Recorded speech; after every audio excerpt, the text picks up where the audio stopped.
Olá e bem-vindos!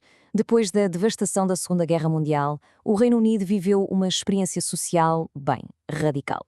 E é sobre isso mesmo que vamos falar, através do documentário de Ken Loach, O Espírito de 45. É uma viagem a um momento em que um país, saído dos escombros, decidiu reconstruir-se com base na solidariedade, numa altura em que tudo parecia mesmo possível. E começamos logo com uma citação, no mínimo, curiosa. Esta frase, que foi lida no Parlamento, revela de imediato as tensões políticas gigantescas da pós-guerra. Mostra o medo que alguns tinham das mudanças que estavam para vir e o que é que estava realmente em jogo. E aqui está a chave para percebermos o filme todo. Ele tem uma dupla natureza. Por um lado, é uma celebração da esperança, das conquistas de 1945, mas por outro, é um lamento por aquilo que se perdeu. E é esta dualidade que vai guiar toda a nossa análise. Parte 1. A Nova Jerusalém. O filme arranca com o enorme otimismo que tomou conta do país depois da vitória esmagadora do Partido Trabalhista em 1945. A promessa? Construir uma sociedade mais justa a partir das cinzas da guerra. Ou seja, o Estado-Providência. Este testemunho pessoal mostra o impacto muito real na vida das pessoas. O programa de habitação do pós-guerra não era uma política abstrata. Para famílias que vinham de bairros de lata, ter luz, escadas e uma casa de banho, bem, era uma mudança de vida profunda, muito tangível. E reparem, aqui temos outro momento absolutamente revolucionário. A criação do Serviço Nacional de Saúde, o famoso NHS, trouxe um alívio imediato a milhões de pessoas. Esta pequena história pessoal capta na perfeição a promessa de cuidados de saúde para todos, sem olhar à carteira. E aqui sentimos o peso emocional do que foi a nacionalização. Para os mineiros, que durante gerações trabalharam em condições terríveis para donos privados, isto não era só economia. Como este mineiro recorda, foi um momento de um orgulho e de um poder imensos. A ideia de que, finalmente, somos nós a tomar conta disto.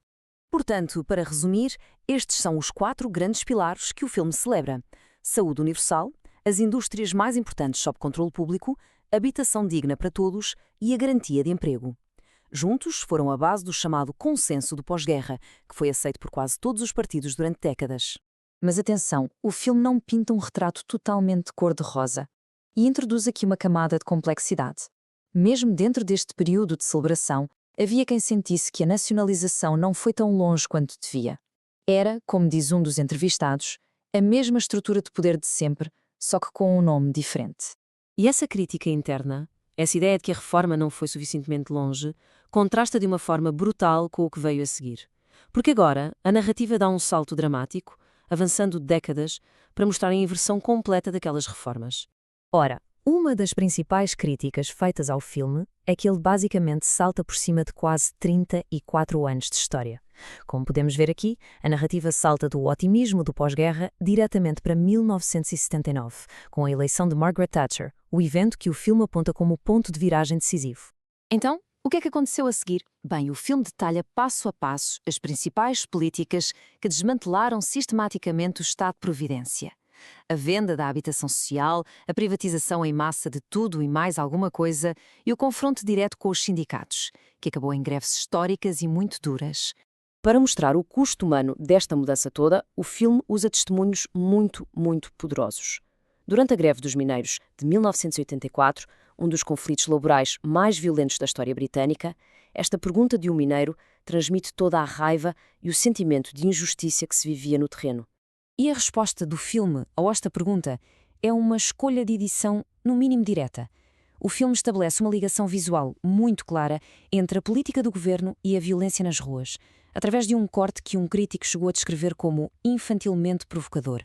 E claro, isto leva-nos a uma questão fundamental. A abordagem do filme está longe de ser consensual. Vamos então ver como é que a crítica recebeu este documentário. Este quadro resume bastante bem as duas faces da moeda. De um lado, o filme vê-se como uma celebração do orgulho da classe trabalhadora e um apelo à resistência. Do outro, os críticos apontam-lhe o dedo por ser polémico, por lhe faltar alguma subtileza histórica e, no fundo, por ser abertamente partidário.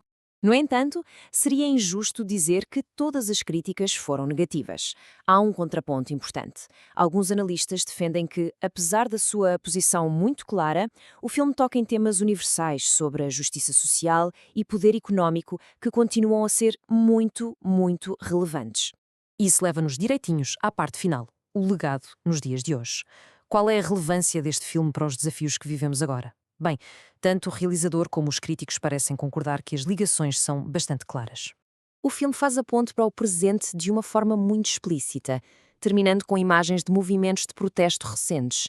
E os críticos também reconhecem essa relevância, apontando para coisas como os bancos alimentares ou a nova era de austeridade como ecos diretos das questões levantadas no O Espírito de 45. O que nos deixa com esta pergunta final para refletir? Será o Espírito de 45 apenas um olhar nostálgico sobre um sonho que se perdeu?